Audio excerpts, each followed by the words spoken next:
నమస్తే. శ్రీ గురుభ్యో నమః. శ్రీమాత్రే నమః. ఆదిత్యాయ చ సోమాయ మంగళాయ బుధాయ గురు శుక్ర శనిభ్యే రాహవే కేతవే నమః. జపాకుస్మ సంకాశం కాశ్యపేయం మహాధృతిం తమోరిం సర్వపాపగ్నం ప్రణతోస్మి దివాకరం. గ్రహరాజు అయినటువంటి రవిరాజుకు నమస్కరిస్తూ మాస ఫలితాలు. ప్రతి మాసం కూడా మారుతున్నటువంటి గ్రహాలకు అనుగుణంగా మాస ఫలితాలు మారుతూ ఉంటాయి.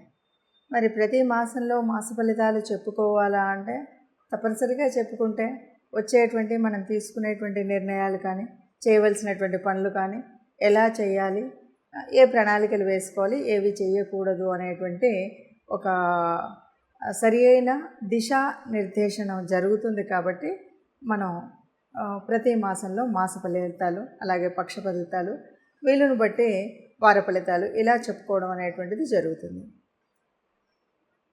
గ్రహాలు అనేవి నిరంతరం నిత్యం కదిలేటువంటివి. ఆ గ్రహాల యొక్క కదలిక ఏదైతే ఉందో దాన్ని మనం గోచారం అంటున్నాం. గోచారం మూలంగా అంటే జన్మజాతకంలో మనకు గ్రహస్థితి ఎలా ఉన్నా ఈ మారుతున్నటువంటి గ్రహాలు భూమి మీద ఉన్నటువంటి మానవుల మీద చూపెట్టేటువంటి ప్రభావానికి తగినట్టుగా మనం ఎలా చేసుకోవాలి, ఏం చేసుకోవాలి అని చెప్పుకోవాలి. ఆ విధంగా చూస్తే మరి ఈ మే మాసం అంటే ఏప్రిల్ 2024 మే మాసంలో గ్రహస్థితి ఎలా ఉంది, దీనికి ముందుగా అసలు గ్రహాలు ఎలా ఉన్నాయి, ఒక్కొక్క గ్రహం ఎక్కడెక్కడ ఉపస్థితిలో ఉన్నాయి ఇది కనుక చూస్తే ముందుగా మేషరాశిలో రవి ఉన్నాడు, గురువు ఉన్నాడు మొట్టమొదటి రోజు.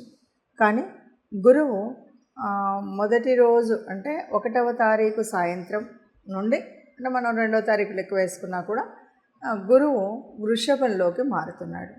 మరి ఉన్నటువంటి రవి మరి 14వ తారీఖు మళ్ళీ వృషభంలోకి మారుతాడు. ఇక శుక్రుడు అక్కడే ఉంటాడు. ఇది ముందుగా మేషరాశిలో కనిపించేటువంటి రాశి గ్రహాల యొక్క కూటమి. తర్వాత కన్యలో కేతువు, ఇంకా కుంభంలో శని కనిపిస్తాడు.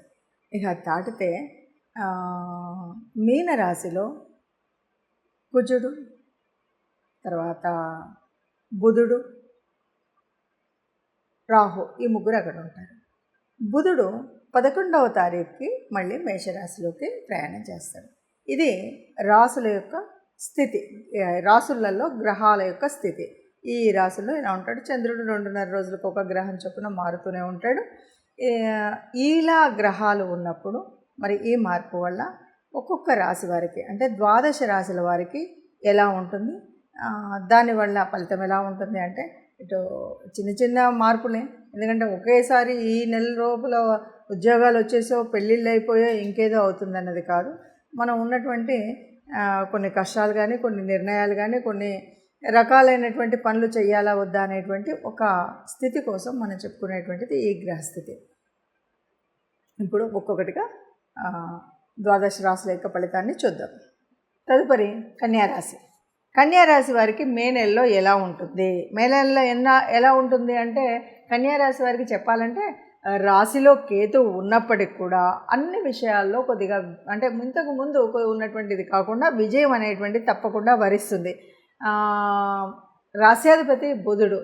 ఈ బుధుడు కూడా మరి ఎక్కడున్నాడు ఏమిటి అంటే రవితో కలిసి ఉంటాడు కొంతకాలం. దీనివల్ల ఏంటంటే విజయంతో పాటు వ్యాపారం పెరుగుతుంది. బాగా ఏ వ్యాపారం చేస్తే ఆ వ్యాపారం పెరుగుతుంది. ఉద్యోగం చేసే వాళ్ళకి ఉద్యోగాల్లో విజయ అవకాశాలు ఉంటాయి. అంతేకాదు జ్ఞానం కూడా బాగా వృద్ధి చెందుతుంది. అంటే ఒక మంచి నాలెడ్జ్ గెయిన్ చేయగలుగుతారు. ఏ రకంగా ఎక్కడంటే నువ్వు ఒక కొత్త పని మొదలుపెట్టినా, కొత్త దాంట్లో పర్ఫెక్ట్ నాలెడ్జ్, ఇది ఇలా చేస్తే ఇలా ఉంటుంది అనేటువంటి ఆ కొత్త రకమైనటువంటి జ్ఞానాన్ని పొందగలుగుతారు.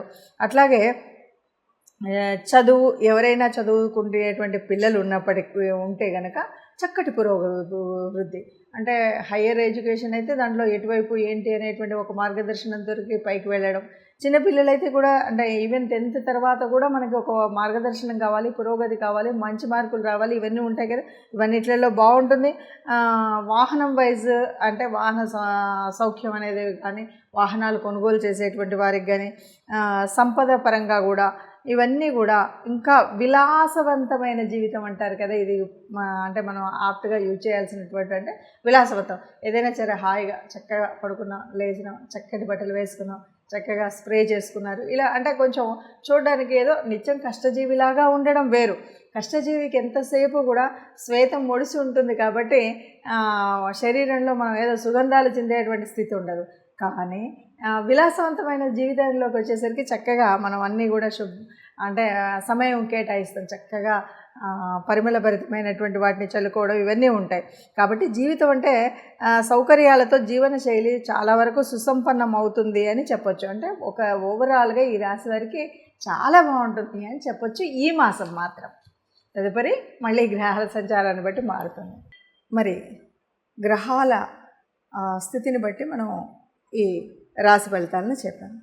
ఇలా రాశి ఫలితాలు ఉండడం అనేది అందరికీ ఇలాగే ఉంటుందా, అందరికీ ఇలాగే జరుగుతుందా అంటే మీరు చెప్పారు కానీ మీరు చెప్పినటువంటి ప్రమాదం జరగలేదు, లేదా మీరు చెప్పినటువంటి మీరు అన్నటువంటి అదృష్టం కలగలేదు, ఇలాంటి అనుమానాలు చాలామందికి వస్తాయి. వీటన్నిటికీ పరిష్కారం ఏంటంటే గోచారం అన్నది అందరికీ యాక్యురేట్ రిజల్ట్ ఇస్తుంది అన్నది కరెక్ట్ కాదు. మరి కరెక్ట్ కానప్పుడు ఎందుకు చెప్తున్నారు అనేటువంటి ప్రశ్న కూడా మీకు ఒకటి వస్తుంది. కరెక్ట్ కాదు అంటే ఉన్నటువంటి వాళ్ళకి చాలామందికి జాతకం తెలియకపోవచ్చు, అంటే జన్మజాతకం రాయించుకొని ఉండకపోవచ్చు. అలాంటి వాళ్ళకి దాదాపు అంటే కోటానుకోట్ల మంది ఉంటే అందులో ఒక 30-40% ఆఫ్ ద పీపుల్కి ఇది కనిపిస్తుంది. అంటే ఈ గ్రహం ఇక్కడ ఉన్నప్పుడు దీని ప్రభావం ఇలా ఉంటుంది అని.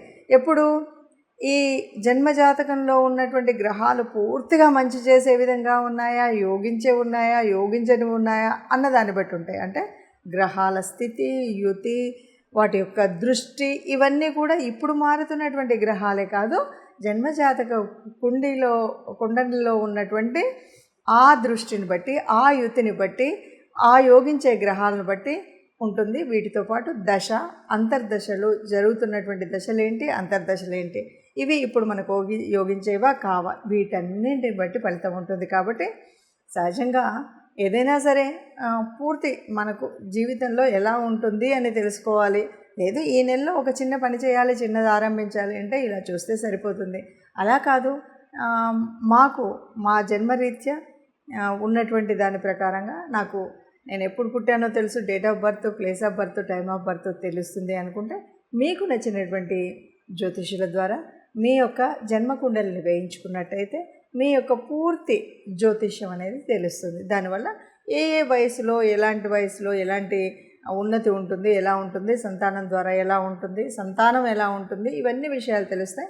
అలాగే ఫైనాన్షియల్గా కానీ, ఉద్యోగరీత్యా కానీ, వచ్చేటువంటి భార్య ద్వారా కానీ ఇవన్నీ కూడా మనకు పూర్తిగా మీ జన్మజాతకంలో మీకున్నటువంటి అంటే మీరు పుట్టిన సమయం ఇవన్నీ పూర్తిగా తెలిసినట్టయితే మీకు తెలిసినటువంటి జ్యోతిష్యుల ద్వారా ఇది పూర్తిగా మీరు సమన్వయం చేసుకున్నట్టయితే సరిగ్గా ఉంటుంది అని చెప్పవచ్చు. సర్వే జన సుఖినో భవంతు. నమస్తే.